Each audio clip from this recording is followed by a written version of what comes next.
In this new video, I'm going to be sharing an interesting article I read recently on the New York Times. The title of this article is "What Trump is Doing to the English Language."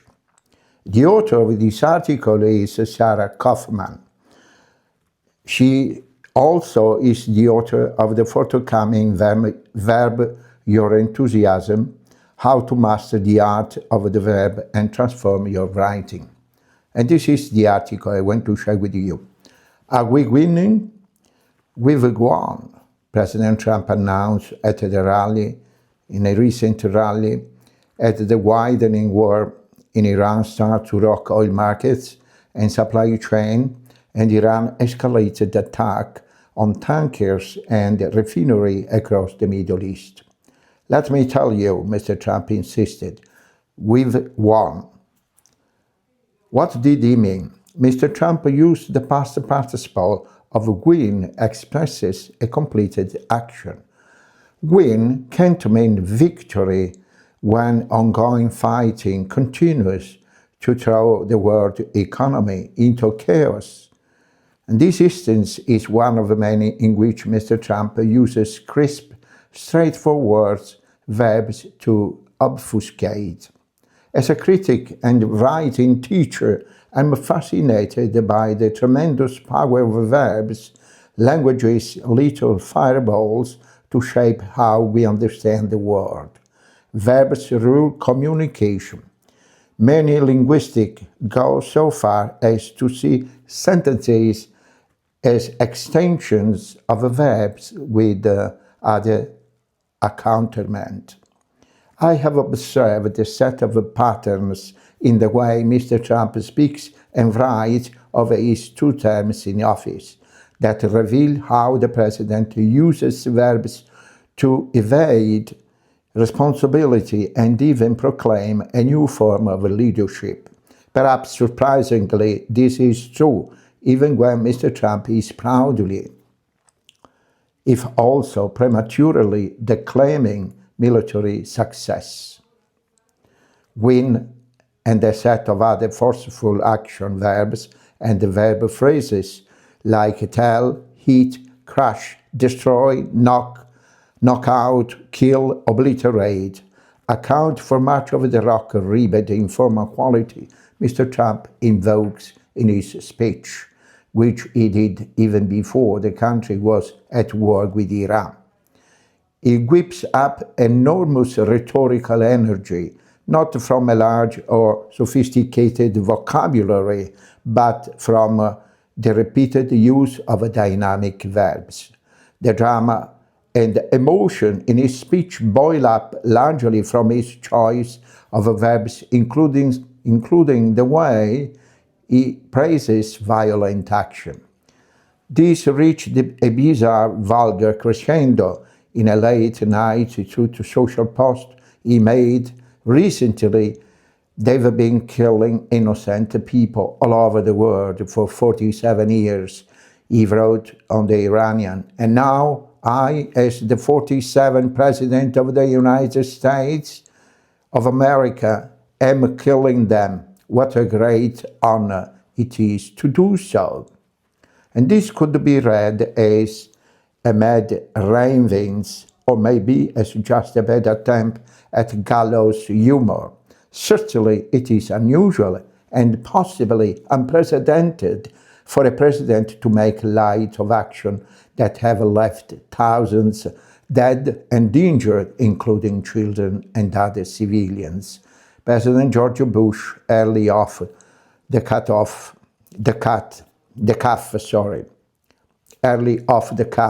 statement such as "bring them home" about revenge for the terrorist attack on September 11, 2001 did not approach Mr. Trump jarringly.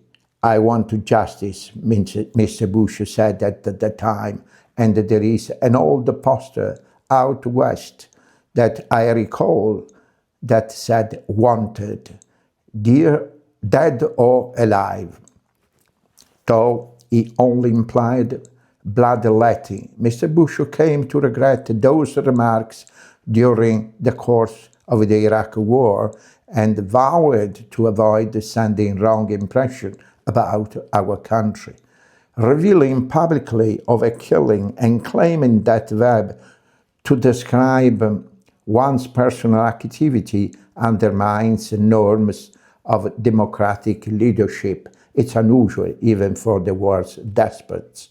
History dictators have often been easily succinct to keep you is no benefit. Cambodian Khmer Rouge regime told citizens during its genocide to destroy you is no loss.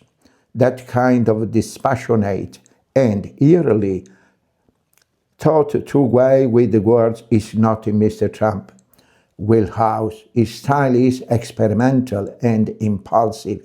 He's unafraid to take risk. He improvises and zigzags. His voice is dramatic idea in offhand ways, idea that carry grave geopolitical and human consequences.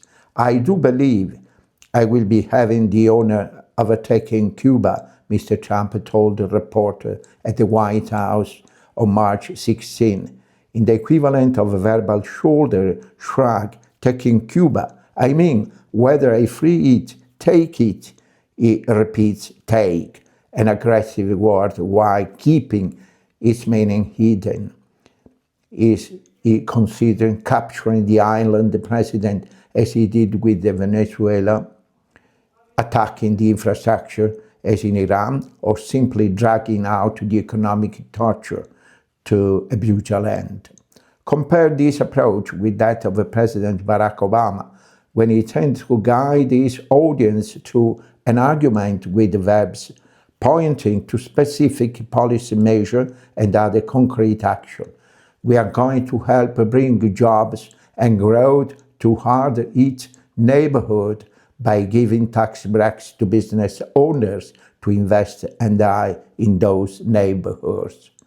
Recently, I've heard Mr. Trump intensify his habit of repetition, restating simple verbs without further explanation. He still favors the dynamic and the blunt, but he used these words to create maximal stakes and paint a vivid, if misleading picture, as he did Wednesday night in his address of the war in Iran.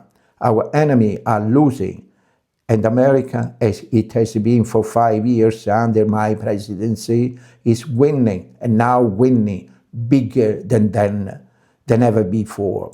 During his State of the Union address early this year, Mr. Trump accused Democrats of concocting the issue of affordability, knowing full well that they caused and created the increased prices that all of our citizens had to endure. He persisted with the cause, know, and create, repeating the verbs in a chant. You caused that problem. You caused that problem.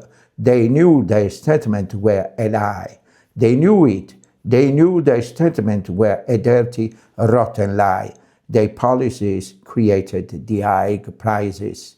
Squeezing knotty argument into simple moral statement and drumming out a dramatic rhythm makes his message of a blame stick in the mind of listeners.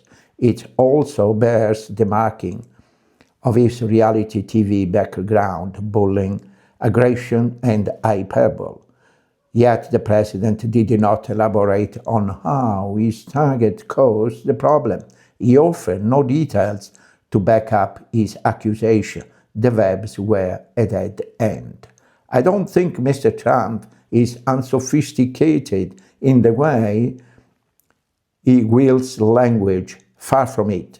He can load up the graphic detail to vivid dynamic verbs when he wants to, such as in one of the stories of a bravery he told in his State of the Union address, perhaps with the help of his speechwriters.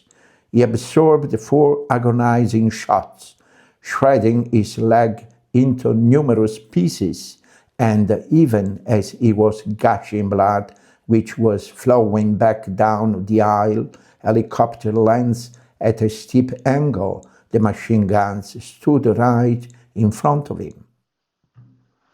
But when it comes to the policies and action of his administration, Mr. Trump reverts to a limited roster of reliable, often caused verbs that wields with bravado and uses to say very little.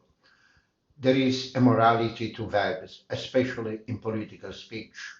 They can reveal the truth and show us when someone is shouldering responsibility, or they can evade all of that and draw the curtain. And this is the article I want to share with you.